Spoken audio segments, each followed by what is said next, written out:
Benarkah Sayyid Muhammad bin Alawi Al-Maliki berdusta?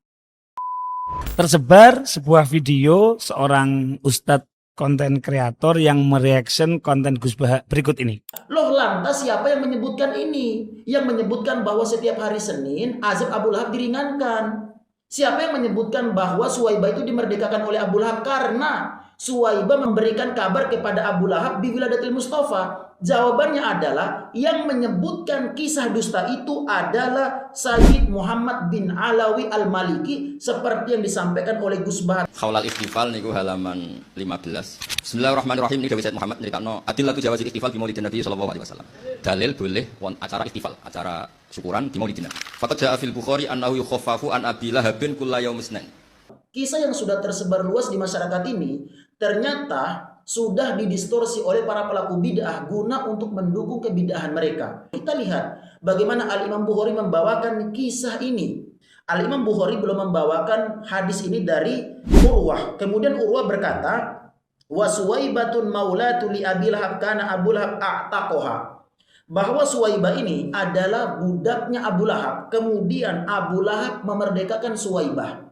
Nah teman-teman, kalau kemudian ingin mengkaji penjelasannya, syarahnya oleh Al-Imam Ibnu Hajar, beliau menyampaikan bahwa yang menjadi perdebatan ulama sejarah adalah Suwaibah ini dimerdekakan oleh Abu Lahab itu sebelum hijrahnya Nabi atau setelah hijrahnya Nabi.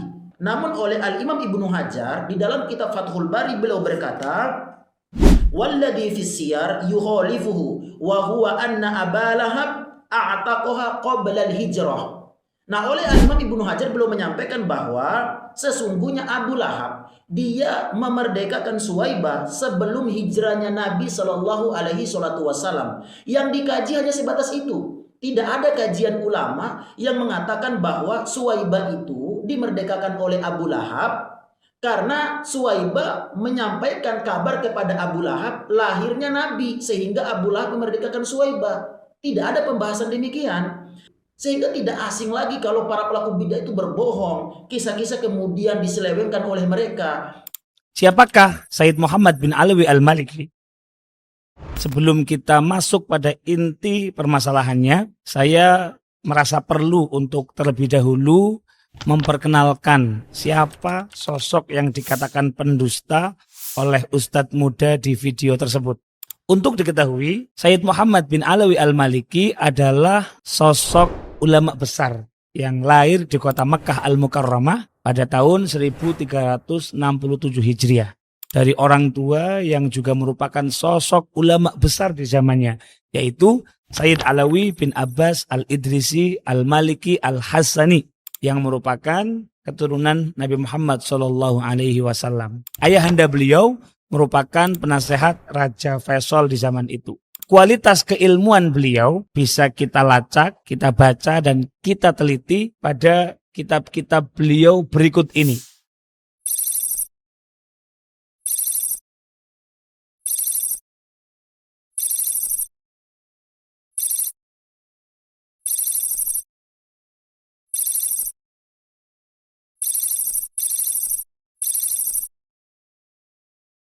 Sosok pencetak ulama.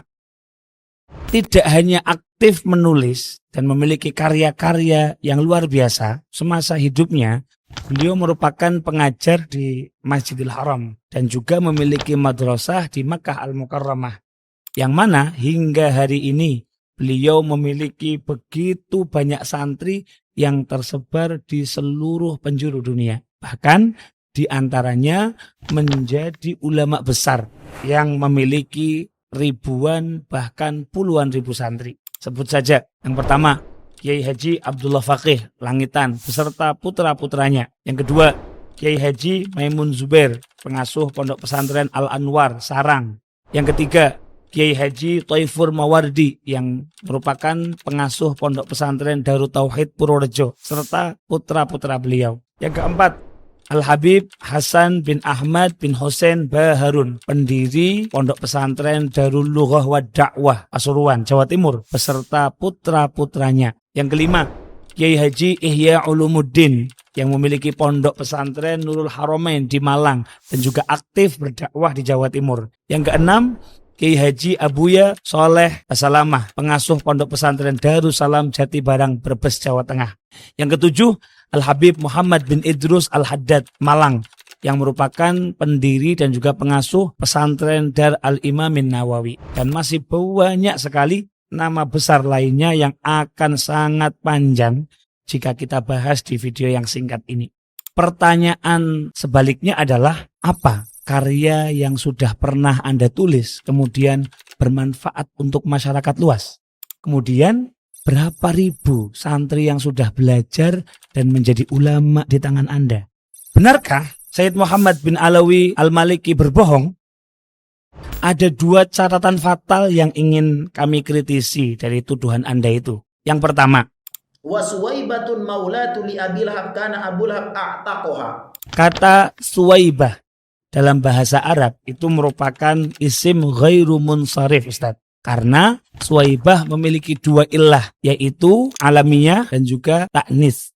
Jadi bacanya tidak ditanwin, Ustaz. Suwaibatu, bukan Suwaibatun. Oke lah, saya maklumi dan husnuzon. Mungkin antum sabqul lisan. Yang kedua, kenapa hadis yang Anda kutip itu tidak Anda baca secara sempurna? Coba deh, antum baca hingga tuntas.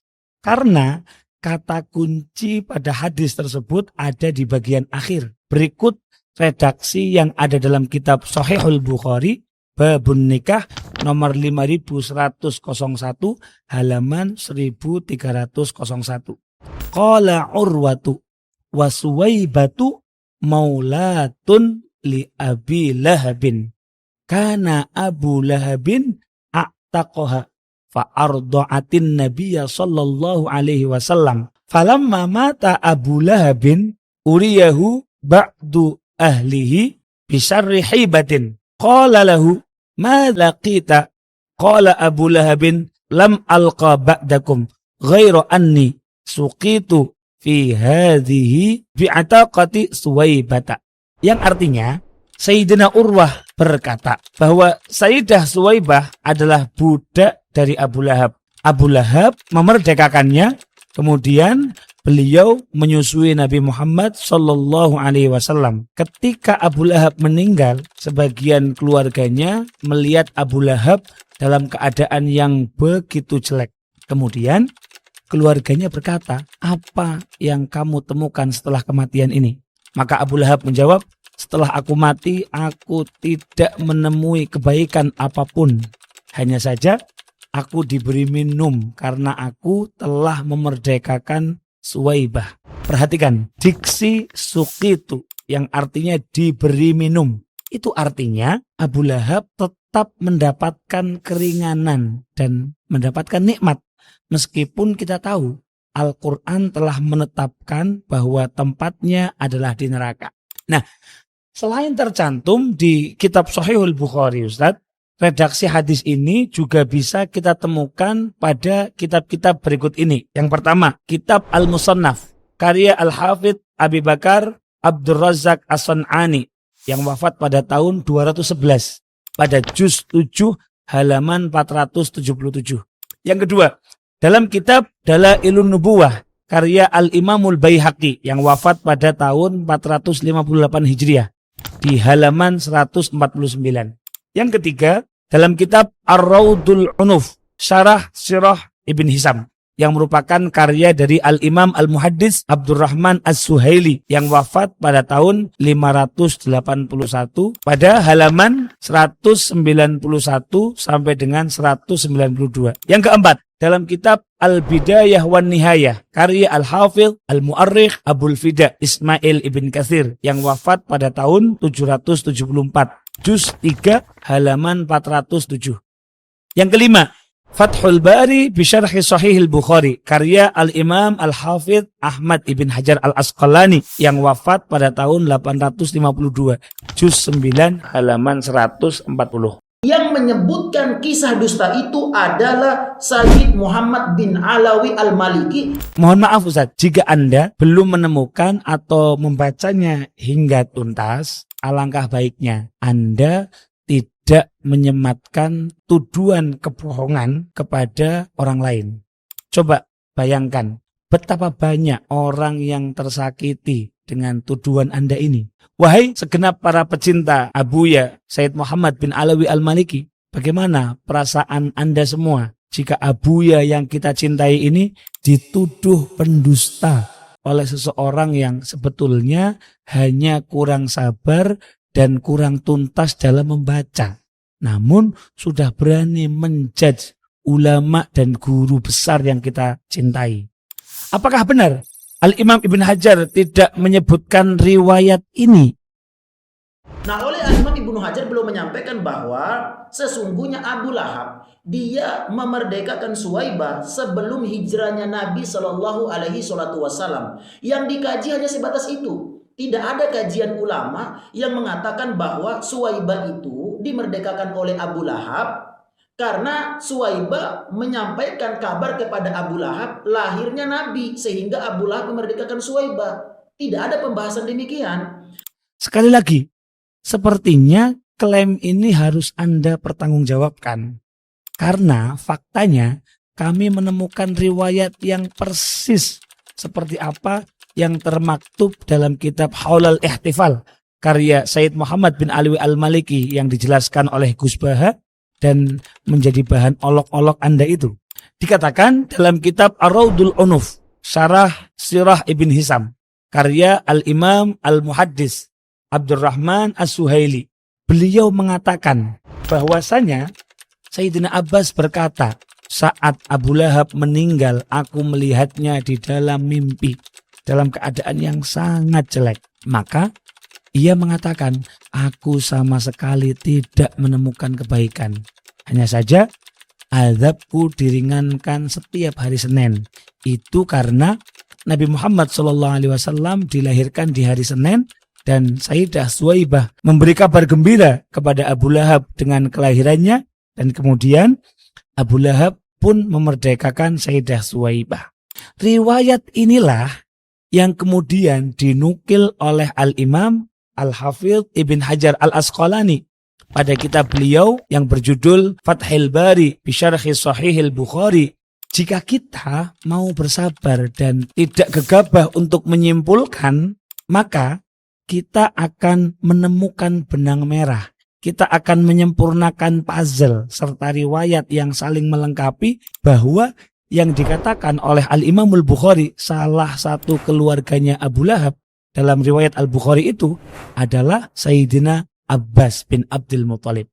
Sebagaimana yang diterangkan oleh Al-Imam Suhaili dan juga dinukil oleh Al-Imam Ibn Hajar Al-Asqalani. Sekarang ketahuan kan siapa yang berbohong. Jangan mudah membid'ahkan. Ustadz, saya sadar dalam beberapa hal saya memang memiliki beberapa perbedaan pandangan dengan antum. Tapi meski demikian saya sadar betul ada ukhuwah yang harus kita jaga. Dan ada jutaan masyarakat yang harus kita edukasi secara ilmiah dan dewasa.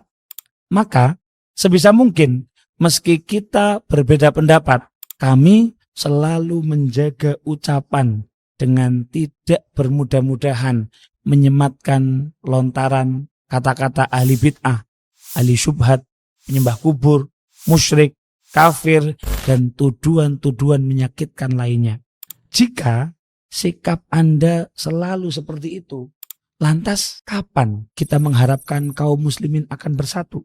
Semoga jawaban dan literasi yang telah kita sampaikan menjadi ilmu yang bermanfaat, dan semoga Allah Subhanahu wa taala menyatukan kita di dalam kebaikan. Wallahul muwaffiq ila aqwamit thoriq.